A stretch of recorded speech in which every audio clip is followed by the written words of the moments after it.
Hi friends, this is Sunil Ajmera, and today I just thought of talking on a subject which is not my domain or forte, not being an economist or a specialist, is on the future of the unorganized sector in the current economic crisis post-lockdown.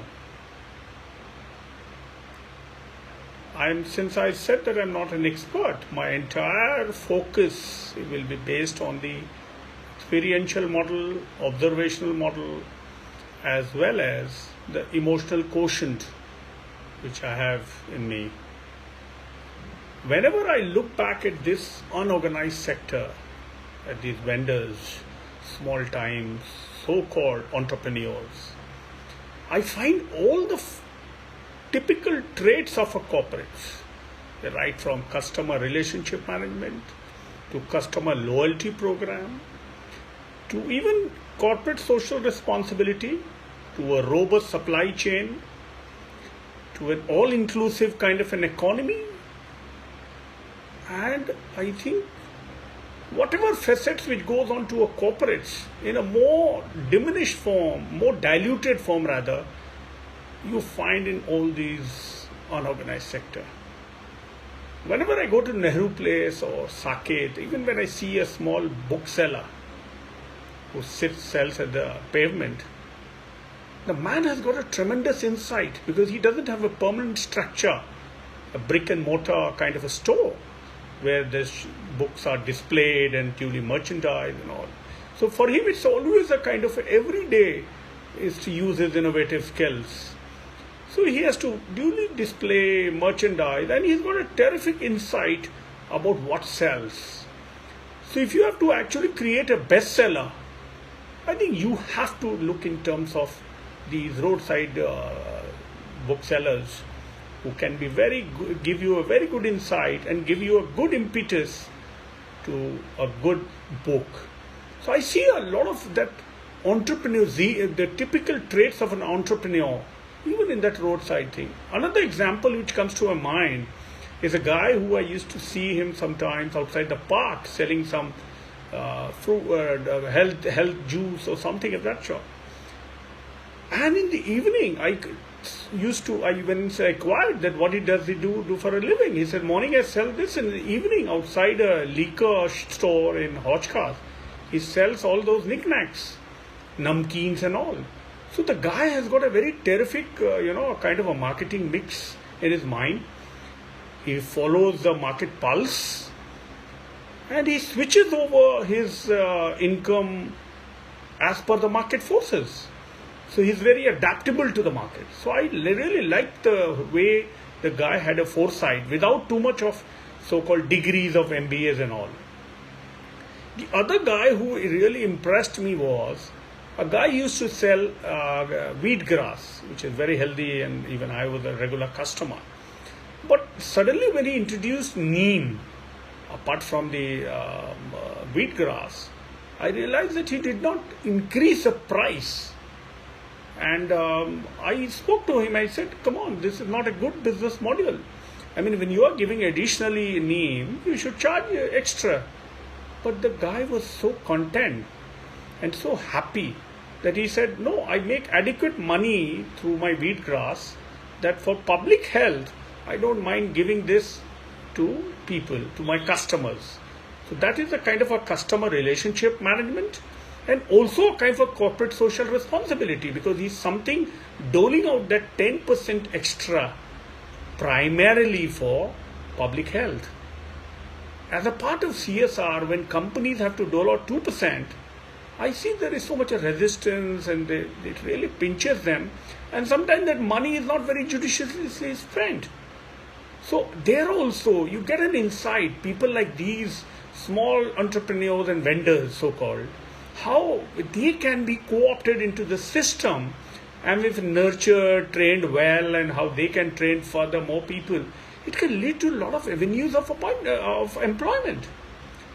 The other sector where I have directly been involved is the development sector, wherein we have been trying to use art and craft that is primarily for sustainable livelihood through art and craft for the marginalized section of the society.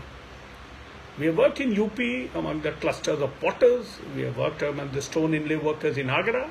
We have worked as the embroidery workers in Pilibhit. Currently working in Jaipur amongst the Delhi blue potters.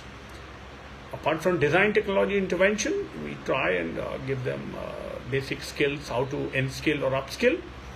But the major challenge which they face, or we as a body also face, is the marketing linkages.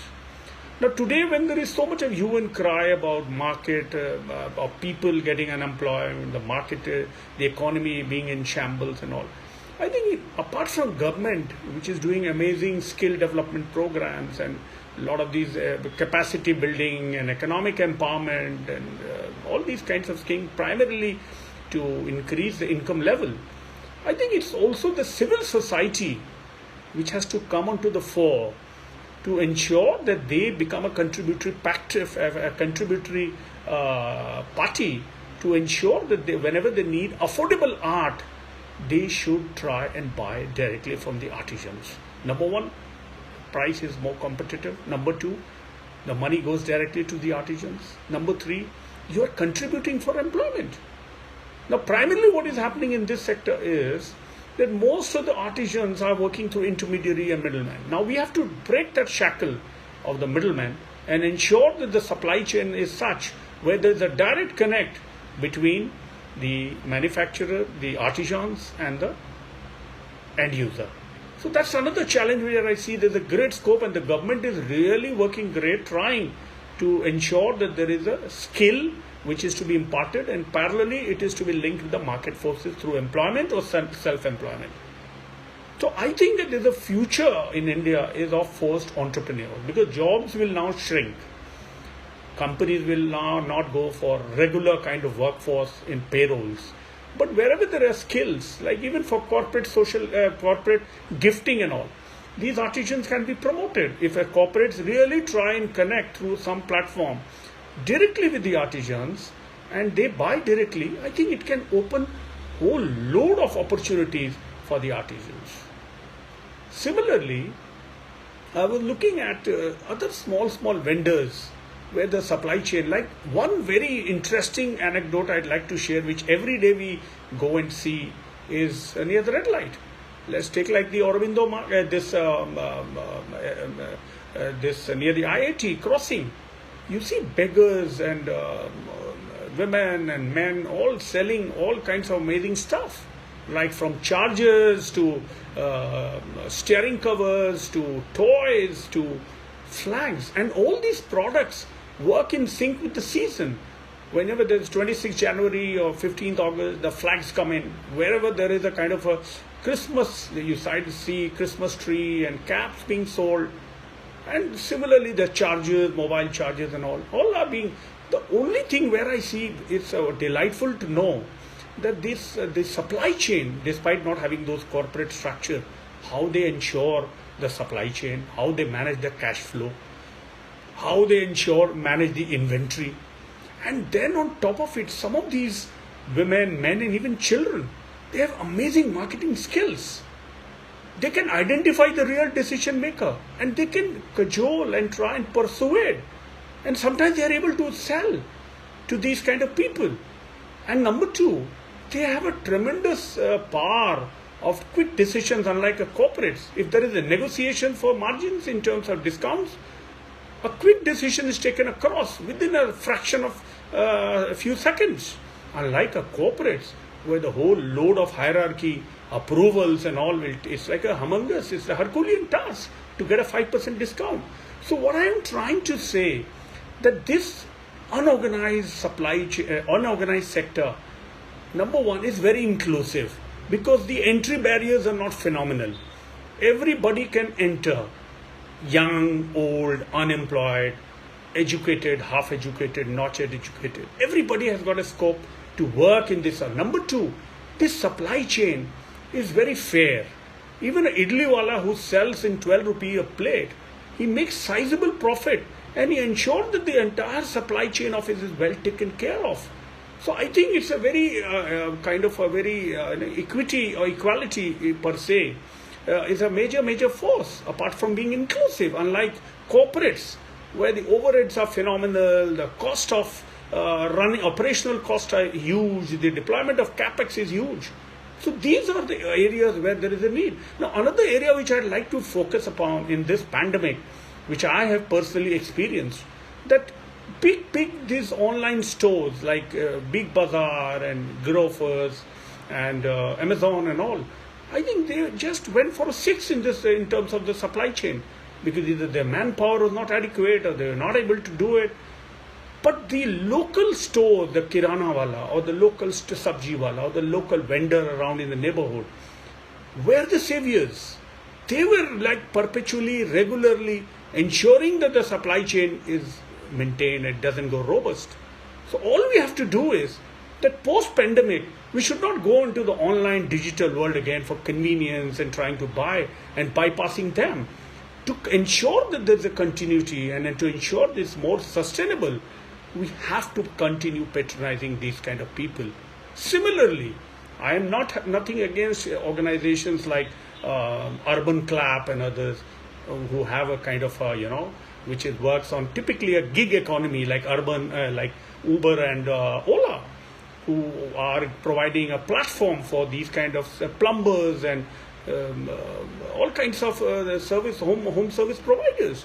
In the coming days, to make this kind of a thing more robust, we as customers will have to ensure that if there is a need of these kind of small type, so-called, I always call them not vendors or ad hoc kind of laborers, as kind of entrepreneurs, if we can deploy small capex for them to buy something minimal in terms of gadgets or tools, I'm sure that will help them to graduate beyond. And they can also, it will be like a TOT, training of the trainers. They can create under them lots of youngsters and people who can similarly be put in similar kind of profession, whether it's plumbing or it's electrician or it's house maintenance or it's anything to do which we need services.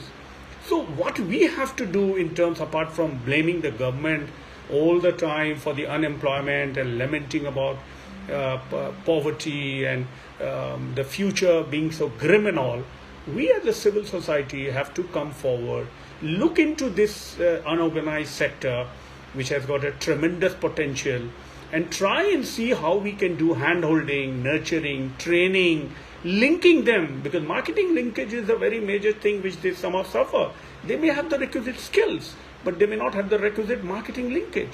So I think in totality, we also have to now come forward and contribute a bit so that this post-pandemic, the economy becomes more robust, employment doesn't become a challenge, and the demographic dividend that India has in terms of lots and lots of people coming out educated, they are channelized. And I look for India as a future where there will be more of forced entrepreneurs than less of people on the payrolls. And the gig economy can also do wonders through these platforms. So overall, I think there is quite optimism, and hopefully we all should join hands, and let's hope and pray that India emerges as one of the emerging economy in the future. Thank you very much. I hope I try to be as coherent and cohesive in my little approach, despite my limitations, that I don't have an economics background, and as a layman, primarily all these anecdotes are based on my experience. Thank you very much. Have a great day. Thank you very much. Bye.